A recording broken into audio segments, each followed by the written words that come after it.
kaya mong iiwas ang sarili mo sa mga masasama. Ibig sabihin, pag pupunta ka sa isang lugar at hindi mo alam kung ano yung lingwahe doon, malamang pwede ka nilang lukuhin. So dito, hindi tayo pwedeng maglukuhan.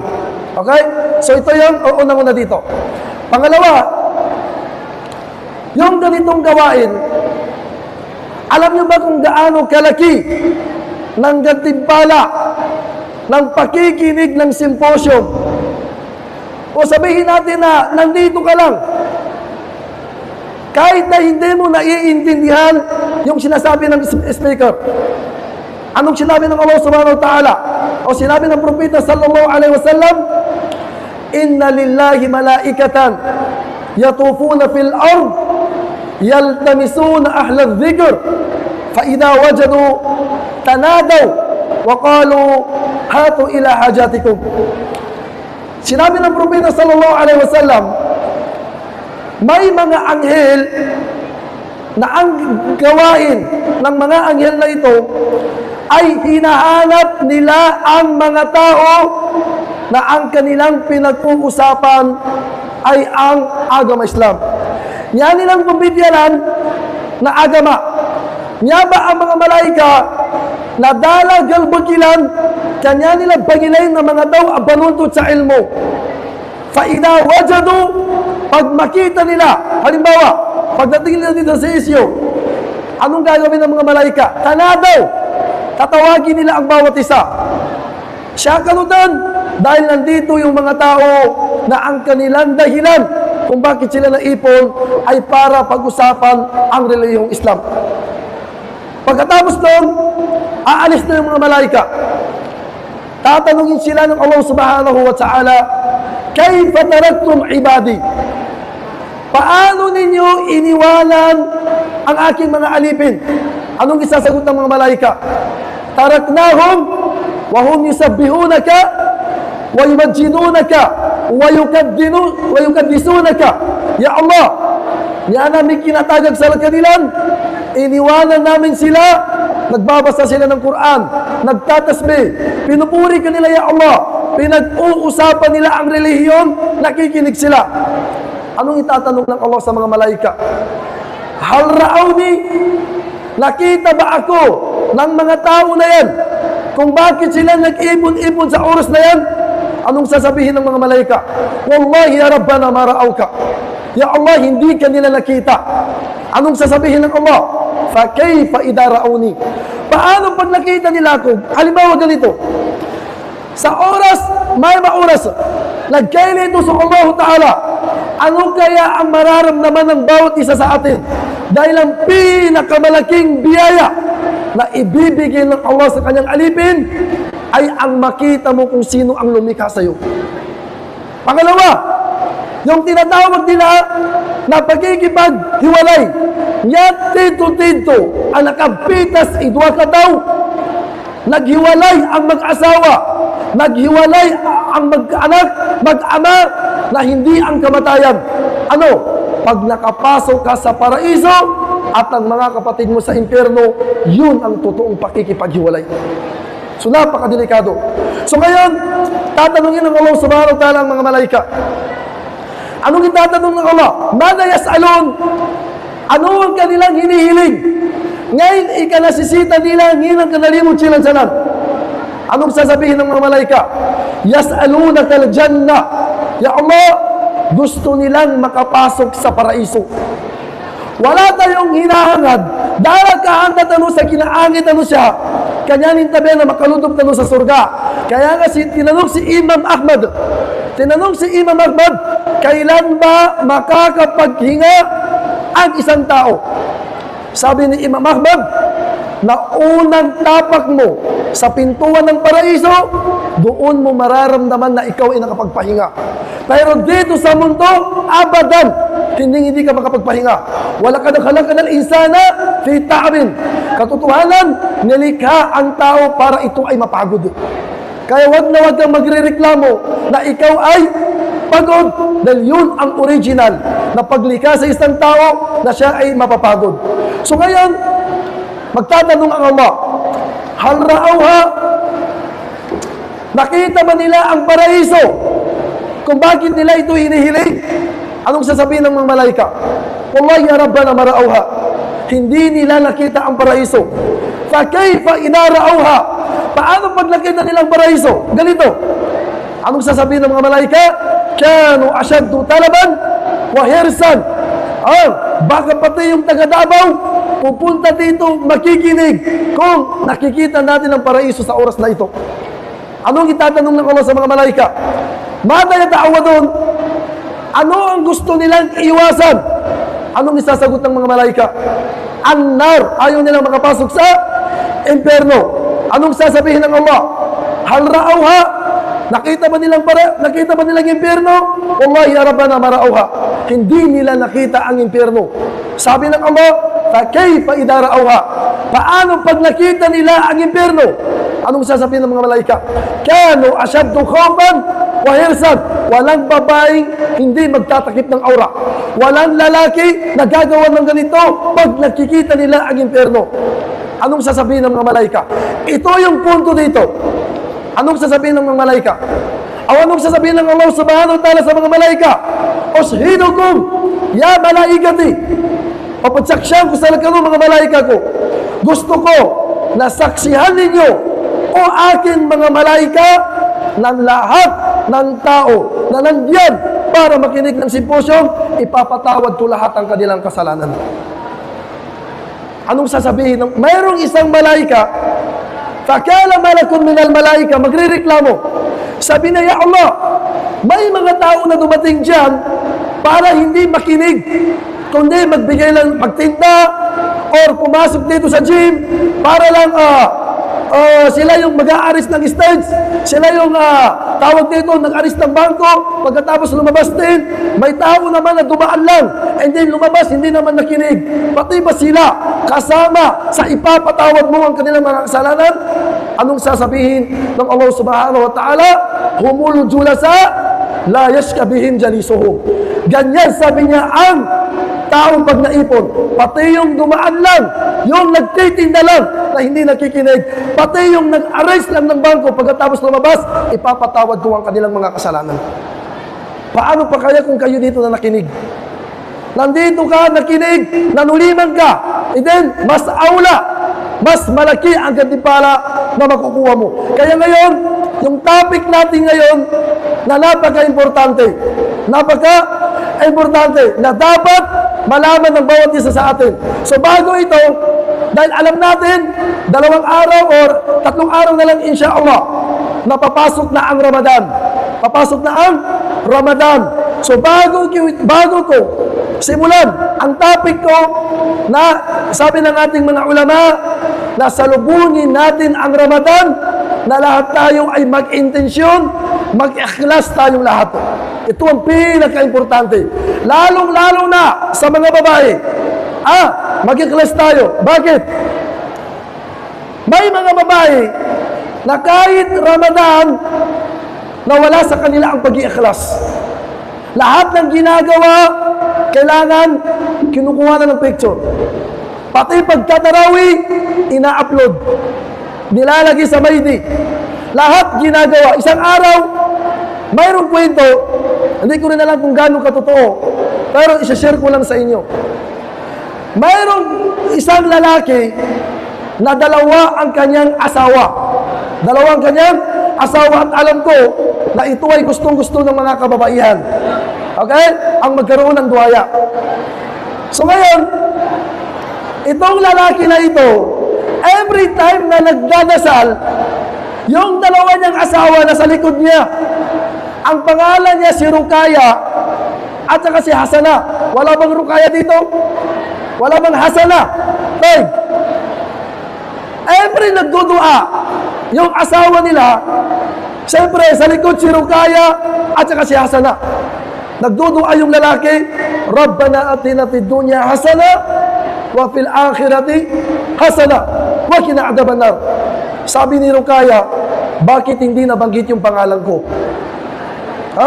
Sabi niya, bakit si Hasana lang? Hindi ba dapat 2 kami, kasi 2 kami yung asawa niya? Sige, baka bukas pangalan ko nang babagitin niya. Pagkatapos ng kinabukasan, Tarawih, ganun pa rin. nagdua yung lalaki. Siyempre yung asawa niya, nasa likod. Si Rukaya at si Hasana. Rabbana atina fid dunya hasana wa fil akhirati hasana wa qina adzabannar. Ang ginawa ni Rukaya, hindi na niya kinakausap ang kanyang asawa. Okay, sabi ng asawa niya, anong problema? Sabi niya, malaki ang problema. Sabi niya, bakit? Every tayo nagtatarawi, nagkukulot, pangalan lang ni Hasana ang binabanggit mo. Dapat isali mo rin ang pangalan ko. Sabi niya, paano? Bukas, pag magdudua ka, isali mo ang pangalan ko. Sabi niya, paano? Sabihin mo, Rabbana atina fid dunya hasana wa fil akhirati Rukaya. Ha? So, hindi pwede. Kasi yan ay aya na kahit tawag dito, nagdadahajud, nasa kanila ang tinatawag na pagsisilos. Ang problema pa sa mga babae, na kahit hindi nila asawa, pinagsisilusan nila. Ito ay kawalang hiyan. Nagsisilos ka sa isang lalaki na hindi mo asawa. Yan ay kawalang hiyan. Ito tama. Pati yung asawa mo, may mga kondisyon, bago ka magsilos, tapos ikaw walang hiya, hindi mo asawa, nagsisilos ka. Okay? So, ito tama to ha? Okay. So ngayon, dapat iwasan natin ang ganitong mga gawain. So ito pinaka-importante. Five. So kung titignan natin, lang nakalagay dito, ay ano ba ang mga bawal, mga muharramat sa umaga ng Ramadan at sa gabi ng Ramadan. So ito'y napaka-importante. Napaka-importante ng topic na ito. Sinabi ng mga ulama, فَإِنَّ اللَّهَ تَعَالَى قَدْ نَهَى الصَّائِمَ عَنِ الْأَكْلِ وَالشُّرْبِ وَالْوَقَاءِ فِي نَهَارِ رَمَضَانِ. Ang Allah subhanahu wa ta'ala, alam natin na ipinagbawal niya sa isang taong nagpapasting na kumain, uminom, at makipagtalik sa kanyang asawa. وَجَعَلَ ذَلِكَ مُفْسِدًا لِلصَّوْمِ. At itong tatlo na ito ay nakakasira ng fasting. Alam niyo ba anong problema? May mga tao na iniingatan every time na nagsasagawa ng ablusyon, every time na nagwudu, na may mga tao na Muslim na pag sila ay nagmumugmog, kumukuha lang ng tubig at pinupunas lang ng labi. Either na yan ay mali. Hindi pwede. Anong sinabi ng Rasulullah? Ballidu fil istinshaki wal madmada illa an takuna sa'ima. Sabi ng Rasulullah, lakasan ninyo ang pagsisingot ng tubig at pagmumugbog ng tubig maliban na lamang kung kayo ay nagpapasting. So ngayon, nag-ablution ka ngayon, and then nainom mo yung tubig, tandaan mo, basta hindi mo sinadya, ipagpatuloy mo dahil tanggap yung fasting mo. Tanggap yung fasting mo. فَيَتَأَكَّدُ عَلَى الْمُسْلِمُ أَيْضًا أَنْ تَتْرُكَ الْمُحَرَّمَاتَ فِي نَهَارِ صَوْمِهِ وَفِي لَيَالِ شَهْرِهِ. Ito ang pinaka-importante. Ang akala ng iilan sa atin, ang ipinagbabawal lamang sa Ramadan ay ang pagkain, pag-inom, at pakikipagtalik sa kanyang asawa. وَيَجِبُ عَلَيْهِ أَنْ يَتَأَثَّرَ بَعْدَ شَهْرٍ بِمَا أَفَادَهُ هَذَا الصَّوْمِ. Pinaka-importante sa bawat isa sa atin, kung sino ka before Ramadan, kailangan after Ramadan, hindi na ikaw kung sino ka nung before Ramadan. Kung sino ka, kung ano yung mga gawain mo, wala pa ang Ramadan, kailangan after Ramadan, huwag mo nang gawin yung mga ginagawa mo. Kung easy to get ka na babae before Ramadan, kailangan after Ramadan, hindi ka na easy to get. Okay? So ito yung pinaka-importante. Idan, sabi ng mga ulama, وَذَلِكَ لِأَنَّ اللَّهَ الَّذِي حَرَّمَ عَلَيْكَ فِي نَهَارِ رَمَضَانِ أَنْ تَأْكُلَ وَتَشْرَبْ. Ang Allah subhanahu wa ta'ala na nagbabawal sa iyo na kumain, nagbabawal sa iyo na uminom, ma'a kawn al-akli wa syarb, na alam natin na ang pagkain at ang pag-inom ay isang halal na gawain. Pero ito ay ihaharam sa atin ng Allah sa buwan ng Ramadan. Nasabi ng mga ulama, wallati ta'ishu alayha wa tamutu bi faqdiha, na kung saan hindi ka makakain, pwede kang mamatay, at alam natin na ito ang pamumuhay or masurvive lamang ang bawat isa sa atin. So sabi ng mga ulama, fa inna Allah ta'ala harrama alayka muharramatun ukhra hiya ashaddu ithman wa dararan. Ang akala natin na ang bawal lang kumain, uminom, tabihan ng asawa, hindi mo alam na may mga haram pa na gawain na mas malaki ang kasalanan mo pag ito ay ginawa mo. So ito yung pag-uusapan natin ngayon. So binanggit ito sa atin ng mga ulama. Unang-una dito, na bawal gawin ng tao sa umaga ng Ramadan at sa gabi ng Ramadan ang hadith na naiulat ni Bukhari sa kitab niya na Sahih. Huwag ka ba dito? Wala akong ito. Huwag ka bitawil ko ito. Okay.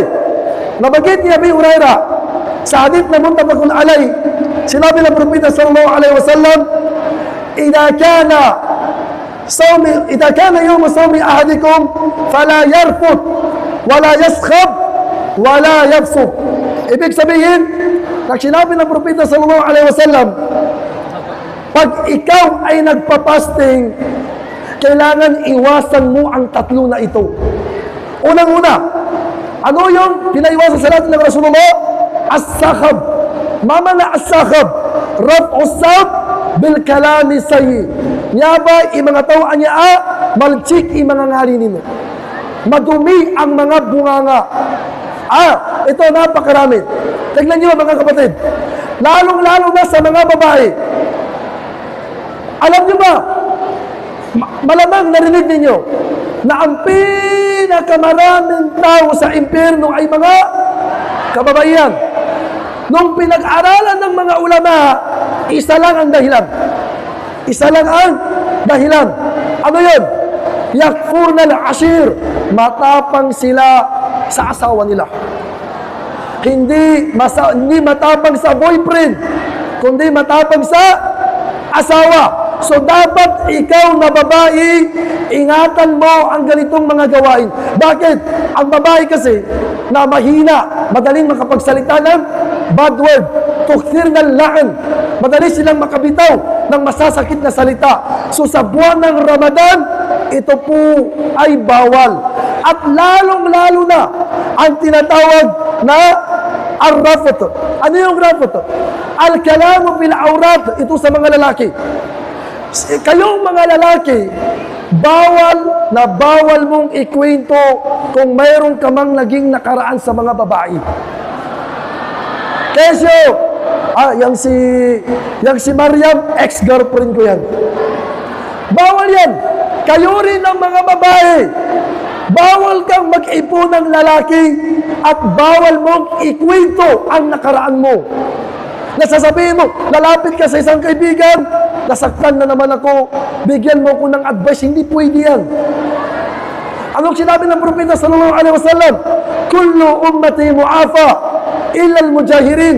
Lahat ng kasalanan ng tao ipapatawad sa kanya maliban sa mga taong hambog. Sino yung mga hambog?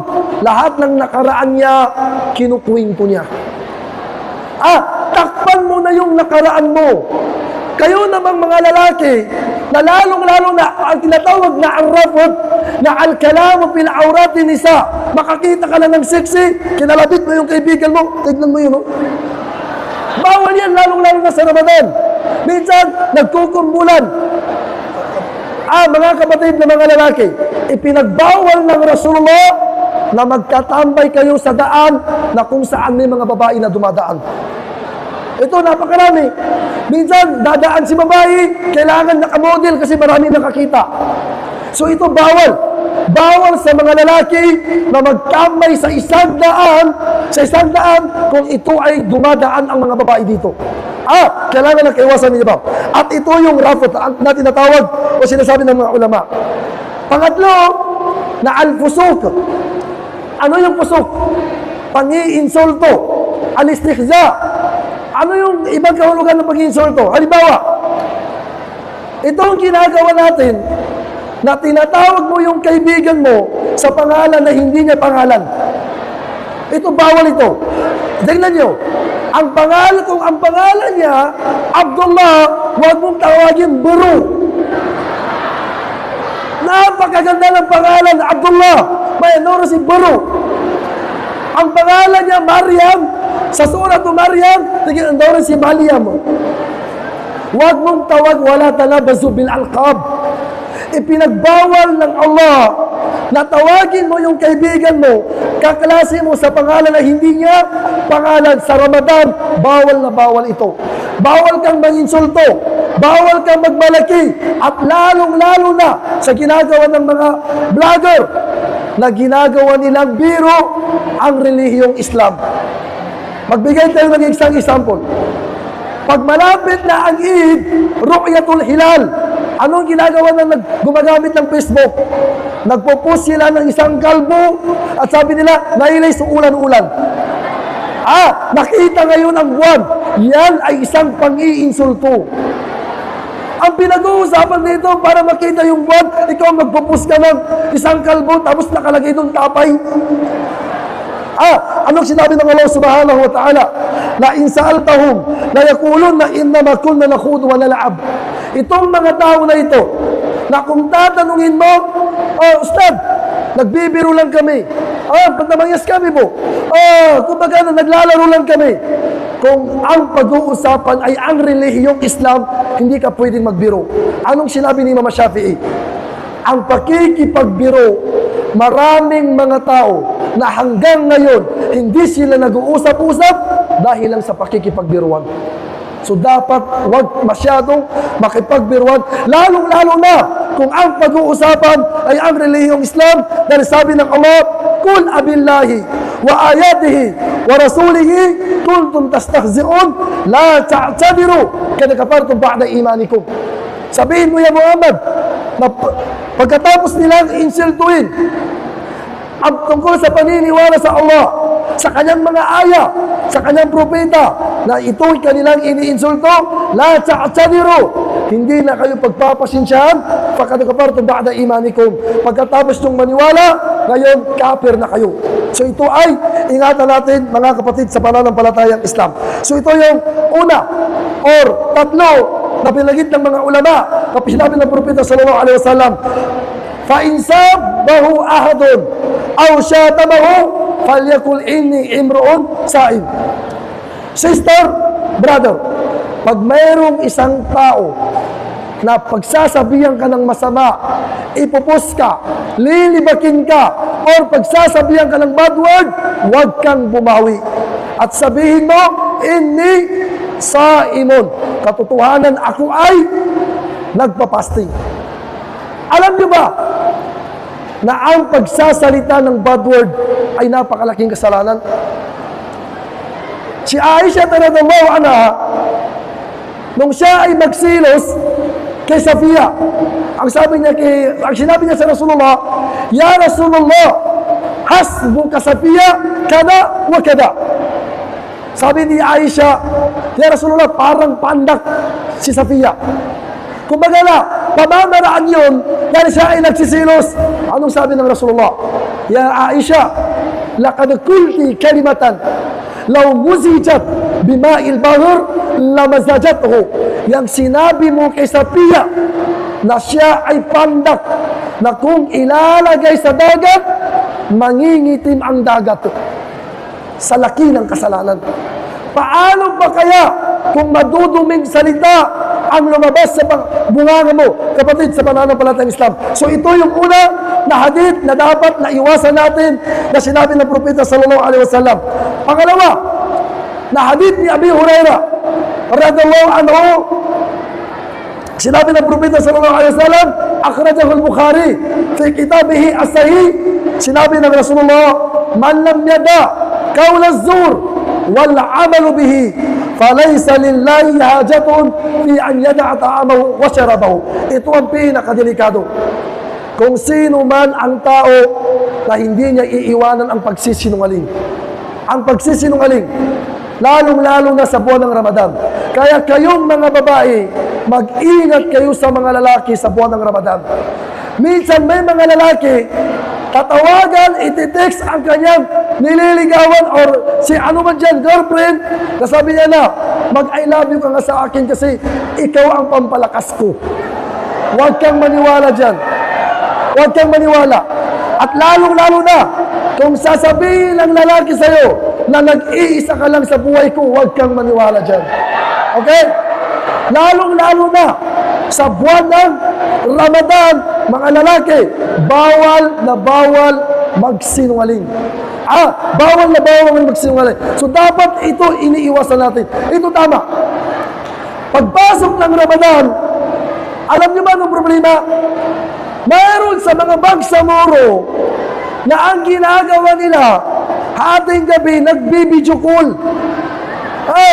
Yung mga tao nagtatarawi, nagtatahajud, na mami, doon katawan niya mahal, kumusta ka na? Alam niyo mga kapatid na mga babae, kung talagang mahal ka ng lalaki, pakakasalan ka niya. At hindi kanya idadaan sa mga magdedate kayo dyan sa City Mall, magdedate kayo sa Alnor, hindi yan ang totoong mahal ka. Huwag kang maniwala dyan, kasinungalingan yan. So lalong-lalo na sa buwan ng Ramadan, dahil sabi ng Rasulullah, man lam yada, kaulaz zur, sino man ang tao na hindi niya iiwanan ang pagsisinungaling pagkatapos ginagawa mo pa. Wala amalu bihi, yung kasinungalingan na sinasabi mo, ginagawa mo, na kung sabi ng Propeta sallallahu alaihi wasallam, falaysa lillahi haja, walang pangangailangan sa iyo ang Allah an yada'a ta'amahu wa syarabahu, na kung saan iniwanan mo ang pagkain, iniwanan mo ang pag-inom, ang problema nandyan sa iyo ang kasinungalingan.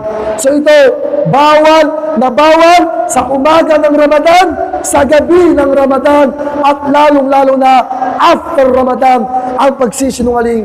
Ito ay bawal na gawain, mga kapatid, sa pananampalatayang Islam. Sinabi ng mga ulama, فالله تعالى ما كلفك أن تترك الطعام والشراب إلا لتستفيد من هذا الترك. Ang Allah subhanahu wa ta'ala, walang dahilan kung bakit niya tayo inutusan na iwanan ng pagkain, pag-inom, maliban na lamang na ito ay paniniwala sa Allah subhanahu wa ta'ala at mayroon tayong benefits na makukuha dito. Yan yung makna na nyata naman di ka na kapabuha kapagkan, nyata no di kapaginam na sabab sa adan kakwata mo siya ba ang mapya. Di ka na mo niya kapabuhasa, hindi kapagkan, di kapaginam, na di ka na lang. Yaman nagkalipat tanong. Galipat tanong. So kailangan alam ng bawat isa sa atin ang ganitong gawain. Kailangan fatatrukul rafat, watatrukul fusuk, watatrukul kaulaz zur. Lahat ng nabanggit natin, dapat iiwanan mo yun. Lalong-lalo na ang panlilibak. Dapat iiwanan mo ang gawain na ito. Alam nyo ba, anong sinabi ni Abdullah ibn al-Mubarak sa panlilibak? Sabi ni Abdullah ibn al-Mubarak, "Law kana al-ghibatu jaiza aw law kuntu agtabu ahadun lagtabtu waliday."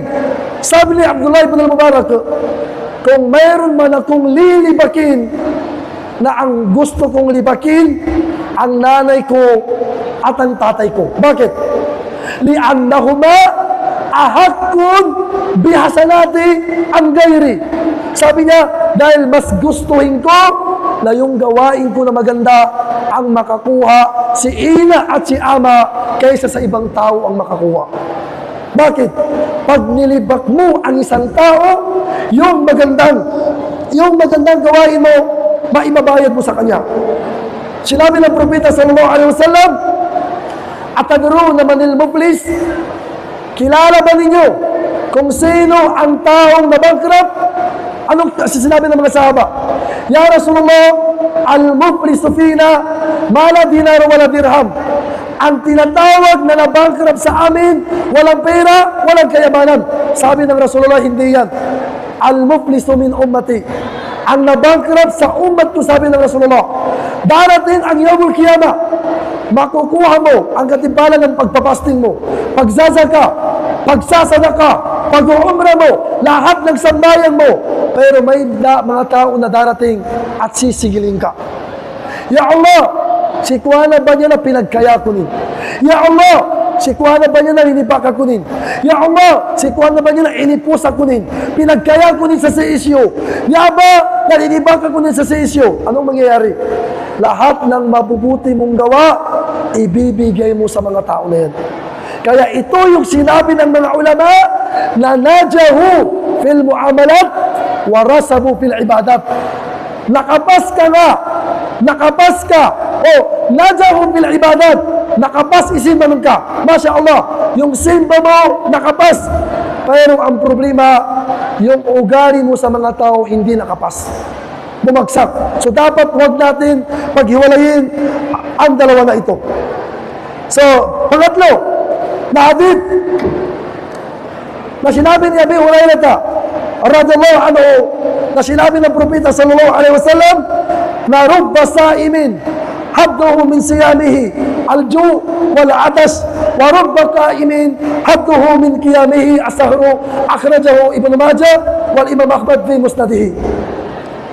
Sabi ng Propeta sallallahu alaihi wasallam, mayroong mga tao na nagpa-fasting na ang nakukuha nila sa fasting nila ay nauhaw at ito ay nagutom.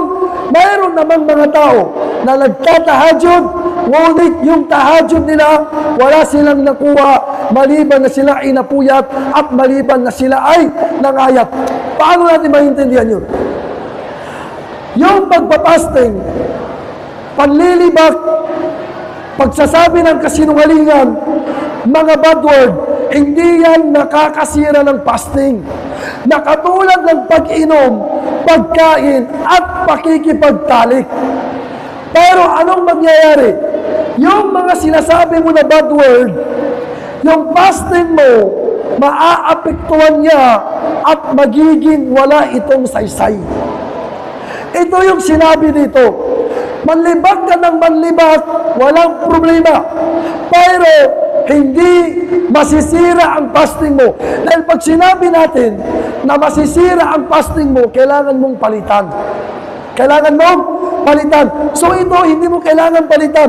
Pero wala kang gantimpala. Wala kang gantimpala. So, nangyari, sa panahon ng Propeta sallallahu alaihi wasallam, ito, makinig kayo napaka-importante na hadith. Lalong-lalo na sa mga kababaihan. Sinabi, o mayroong dalawang babae sa panahon ng Propeta sallallahu alaihi wasallam, sabi ni Ubayd, anna imra'atayni samita fakadata an tamuta min al-'atash fadhukirata lin-nabi sallallahu alaihi wasallam fa'arada anhuma thumma dhukirata lahu fa'arada anhuma. Mayroong dalawang babae sa panahon ng Rasulullah na ang babae na ito na dalawa ay nagpapasting. Sa oras, yung araw na yan, na pagpapasting nila, ay gutom na gutom silang dalawa. Masakit ang kanilang mga tiyan. At ito ay binanggit sa Rasulullah. Ya Rasulullah, mayroong dalawang babae, nagpapasting, pero sumasakit yung kanilang tiyan. Nagugutom. Hindi ito pinansin ng Rasulullah.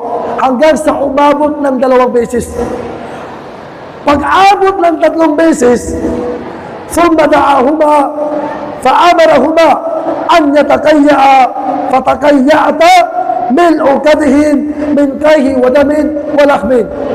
Ipinatawag ng Rasulullah yung 2 babae na ito at ang bawat isa sa kanila binigyan ng baldi, binigyan ng palanggana, pagkatapos sumusuka ng dugo at dana. Banguta sa lugo, banguta sa dana, sa mapitan na Ramadan. So ngayon, nagtaka ang mga sahaba. Bakit ang 2 babae na ito, Ramadan na Ramadan, nagpapasting silang 2, pero sumusuka ng dugo at mga dana? Sinabi ng Propeta sallallahu alaihi wasallam, inna hatayni sabita amma ahallallah. Itong 2 babae na ito, nagtiis sila na hindi kumain, hindi uminom, ngunit yung pag-inom na ito at pagkain ay halal, ngunit nagtiis sila.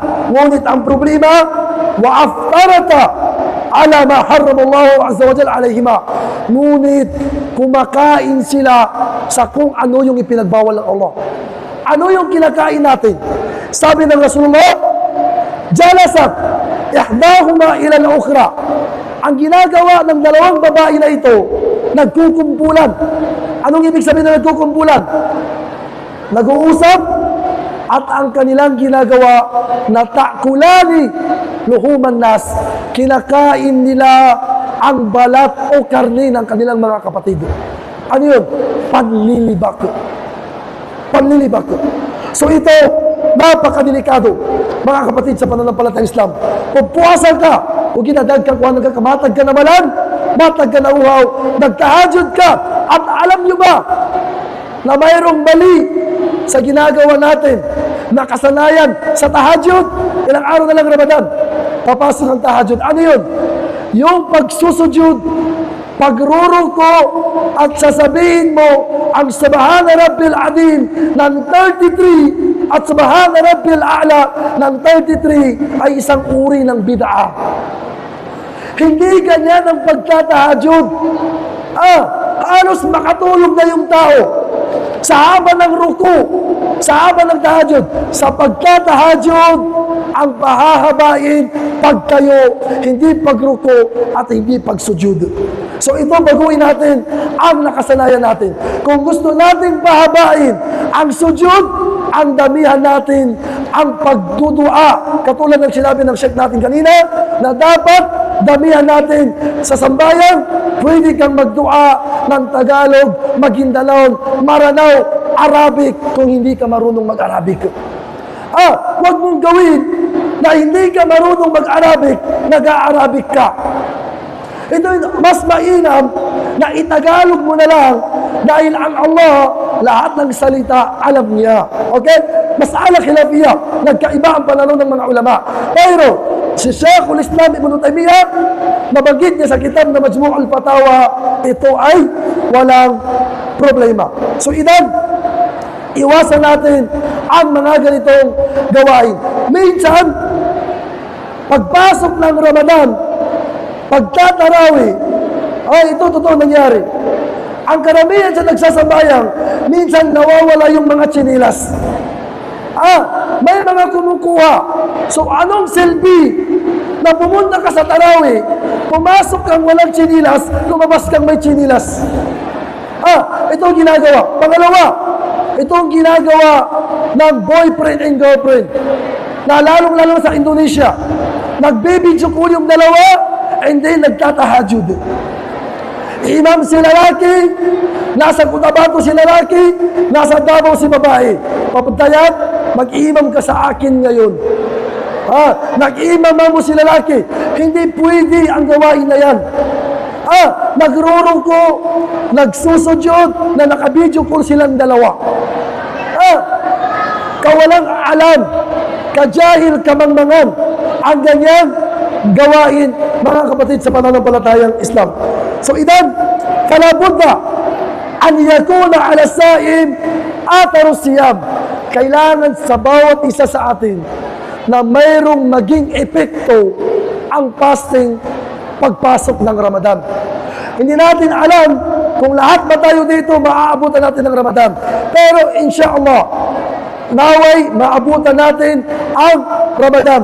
Ang kalima insyaAllah, ang pagsasabi ng insyaAllah, pwede sa dalawa, hindi pwede sa dalawa. Dalawang bagay lamang na pwede mong sabihin ang insyaAllah. Dalawang bagay naman na hindi mo pwedeng sabihin ang insyaAllah.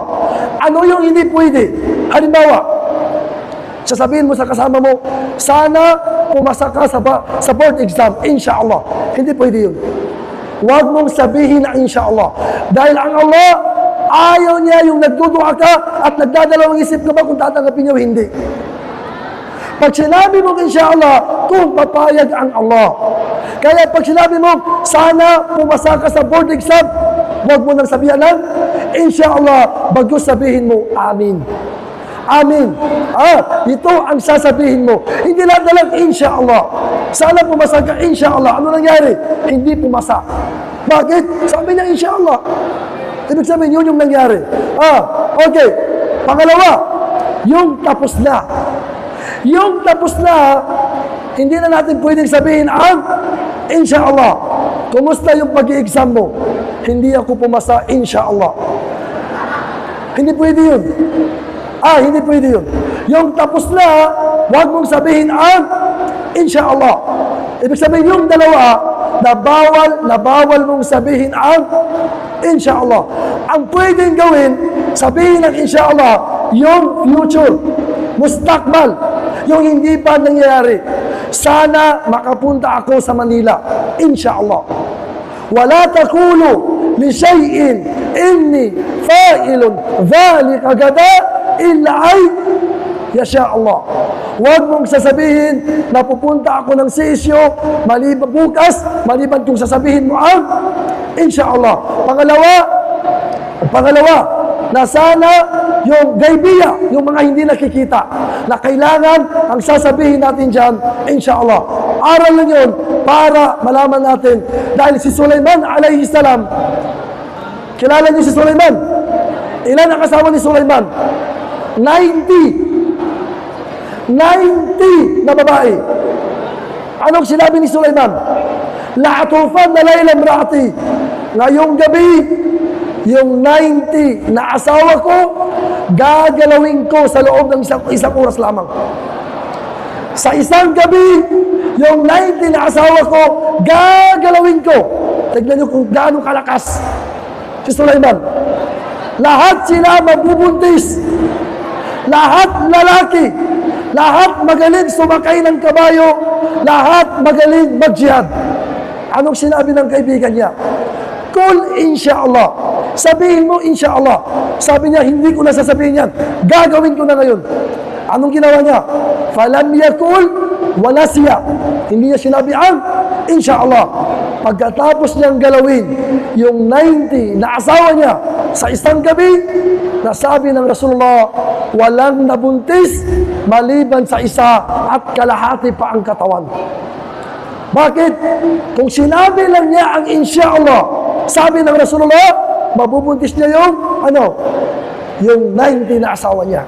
So ito yung pinaka-importante sa atin. So naway, maabutan natin ang buwan ng Ramadan. Taib. Sinabi ni Jabir, radallahu anhu, idha sumta, falyasumu sam'uka, wa basaruka, wa lisanuka, ala al-ghibati, wan namima. Ito pinaka-importante. Pag ikaw ay nagpa-fasting, dapat pati yung bunganga mo, yung tainga mo, yung mata mo, dapat nagpa-fasting. Anong problema? Karamihan sa atin mahilig makinig ng musika. Mahilig makinig ng music. Minsan pa umiiyak. Bakit? Naalala niya yung ex niya. Halimbawa, minsan, pag nasa loob ng kwarto, ang laging pinapatugtog yung tensong nilang dalawa. Oso pa ba yung tensong ngayon? Oso pa ka? Siguro, oso pa yung tensong. Pag nakinig ng music, umiiyak, na halos hindi makausap. Tapos magtatanungin mo, anong gagawin mo? Hahanapin ko muna ang sarili ko. Paano mo hahanapin ang sarili mo, hindi ka naman nawawala? Hahanapin. So dapat hindi. Ang musika, haram.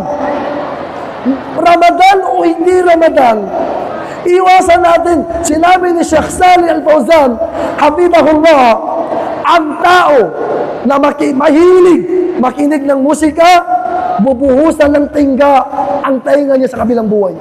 Kat alam niyo ba ang tingga? Timaga. Hindi ko alam kung ano ang Tagalog ng timaga. Yung bakal na sinusunog, and then ibubuhos sa tainga mo. Yun pa lang ay para sa nakikinig. Paano pa kung ikaw na yung pinapakinggan? Paano pa kung ikaw na ang kumakanta? So sa buwan ng Ramadan, dapat yung tainga natin nagpapasting at wag kang makinig ng music, bagkus Quran ang pakinggan natin. Sinabi ni Uthman, "Law kana qulubukum tahiran, ma syabi'at min kalamillah."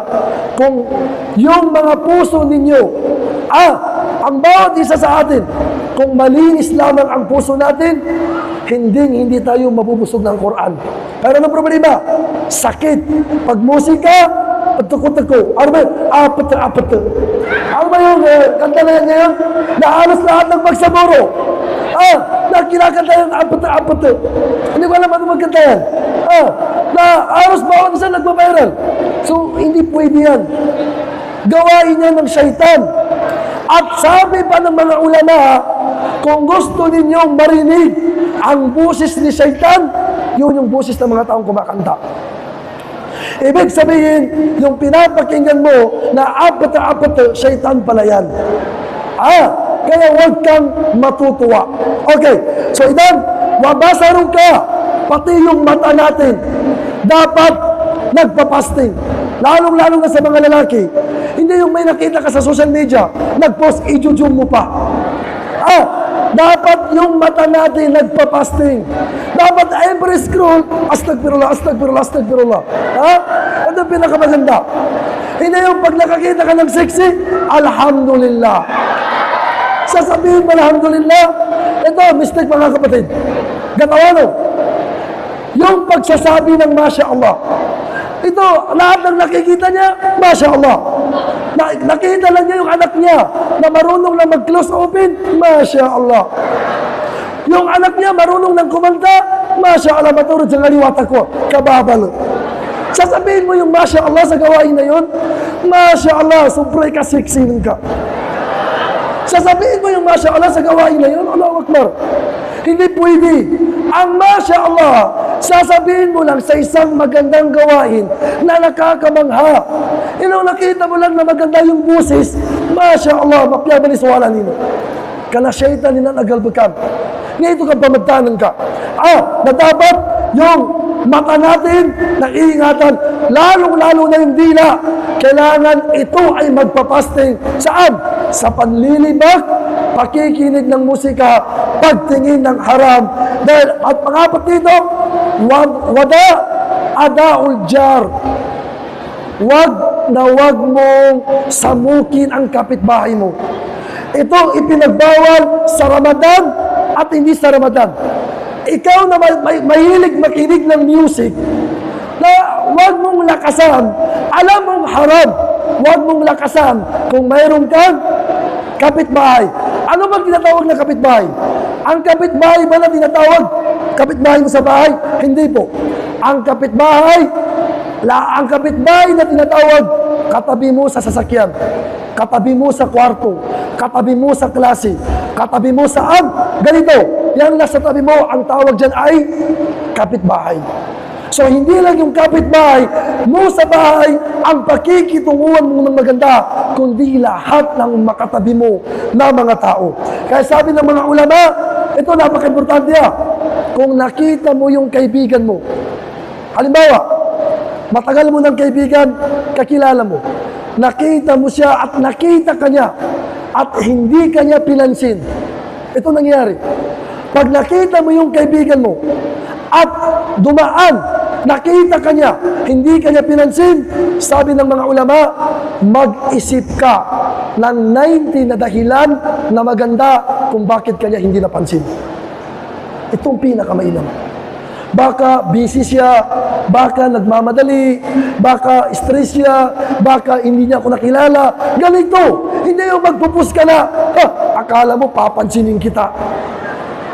Mag-isip ka ng 90 na dahilan na maganda kung bakit ka niya hindi pinansin.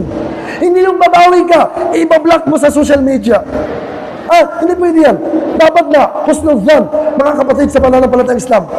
Wala taj'al yawma sawmik wa yawma fitrik sawa. Wag mong gagawin na yung oras ng pagpapasting mo, ganun din yung oras ng Tawag dito, hindi mo pagpapasting, lalong-lalo na sa mga lalaki na bawal kang magsigarilyo, lalong-lalo na sa buwan ng Ramadan.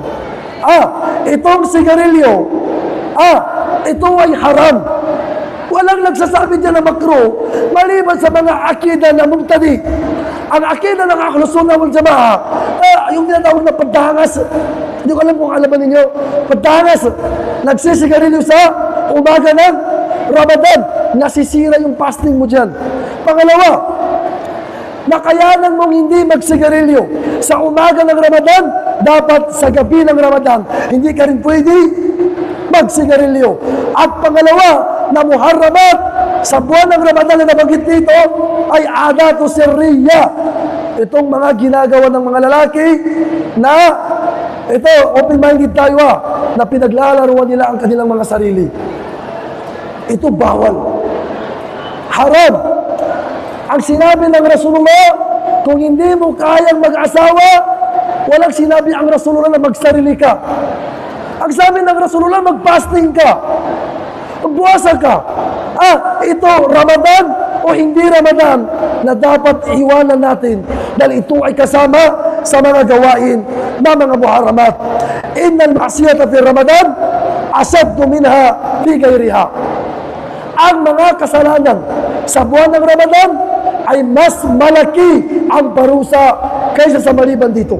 So dapat iwasan natin ang mga gawain na yun. Lahat ng nabanggit natin na fakayfa wa kad jama'a iddat ma'asi. What if kung marami kang kasalanan na ginawa? So, magiging useless yung pagpapasting mo at ito ay pwedeng mawalan ng saysay. Sinabi ng Propeta sallallahu alaihi wasallam, at dito ko na rin tatapusin, na ragima anfu rajulin, kawawa, lugi ang isang tao, dakhala ilayhi Ramadan, naabutan niya ang Ramadan, thumma salakha qabla an yughfar lahu. Pumasok ang Ramadan, naabutan mo ang Ramadan, ang problema, umalis ang Ramadan at hindi ka pinatawad ng Allah subhanahu wa ta'ala. Lugi ang mga tao na ito. Kaya dapat samantalahin natin ang pagpasok ng Ramadan. 30 to 31 days lamang ang Ramadan. Dapat para hindi mo magawa ang lahat ng sinabi natin, panlilibak, pakikinig ng musika, ang mga sahaba, ang kanilang ginagawa, doon sila nag-standby, doon sila nag-stay sa loob ng mosque. So sa mga lalaki, kung kaya natin, pagpasok ng Ramadan, wala tayong ginagawa, lutanong tayo sa maskita, mamati tayo sa Quran, magadkar tayo, gasbih tayo, lagun, muhadara tayo, mangagi tayo, lagun na niya ba, na pinakamapiagal bagkan. So uulitin ko, lugi ang tao na inabutan niya ang Ramadan, ngunit pagkatapos ng Ramadan, hindi siya pinatawad ng Allah subhanahu wa ta'ala. So, dito ko na lang tatapusin. Actually, mayroon pa. Pero, sobra na yung oras ko. Wa naktafi bihadal qadr. Assalamu alaikum wa rahmatullahi wa barakatuh. After na certificate, awarding of certificate, siguro na may ka, paano to? Soal o jawaban? Da problema. Bali, makatakos dan. O, sa problema. Okay rin? Hindi niya ba sumaw?